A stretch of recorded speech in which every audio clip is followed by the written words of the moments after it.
आणि जागतिकीकरणाने मुक्त अर्थव्यवस्थेने आम्हाला हादरून टाकलं, आमची संस्कृतीच संपवण्याचा प्रयत्न केला. या सगळ्या समाजामध्ये आपण पाहतो राजकारण म्हणजे आता टीव्ही बंद करण्याची वेळ आलेली आहे. आणि शेवटी आपण समाजकारण करणारे सुद्धा राजकारणातलं एक महत्वाचा भाग आहे. आणि आपली जी घोरपळ होते आहे जगण्याची, ती जगण्याची असणारी घोरपळ आज आपण बघतो आहोत की राजकारणामध्ये शिरलेला जो दहशतवाद आहे, राजकारणामध्ये आलेली जी अमानवी प्रवृत्ती आहे,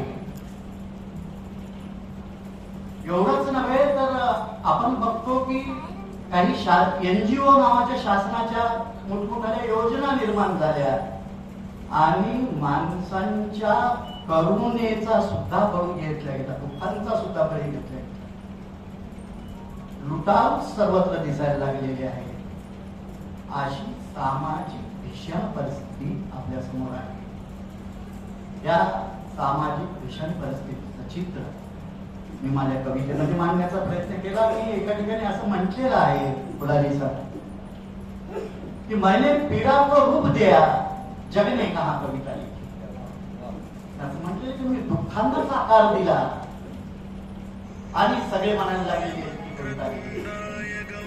त्या दुःखांना आकार देण्याचा प्रयत्न करत असताना या कविता या प्रकाशित झाला. आणि कवी शेवटी काय असतो, कवी उजलार यांनी असं म्हटलेलं आहे, एक नन्ही सी नज्म मेरी मेरे सामने आके मुझे कहने लगी, ऐ शायर ला मेरे कंधे पे रख दे मैं तेरा बोझ उठाती हूँ. एक छोटीशी कविता मला येऊन म्हणती, हे कवी, हे जे जगातलं सगळं दुःख व्हायचं असेल तर तू एकटा नाहीस, मी तुला साथ देणारी आहे. सामाजिक दुःखेची करुणांची कविता लिहिण्याचा प्रयत्न मी केला. माझा तो आत्मस्वर आहे. या आत्मस्वर शोधण्याचं काम या पुस्तकाच्या निमित्ताने माझे मित्र केशव सखाराम देशमुख यांनी केले. मी आजारी असताना मला ते भेटायला आले आणि भेटायला आल्यानंतर मला असं म्हटले की माझ्यासमोर कविता होत्याच, काय करतायत. मी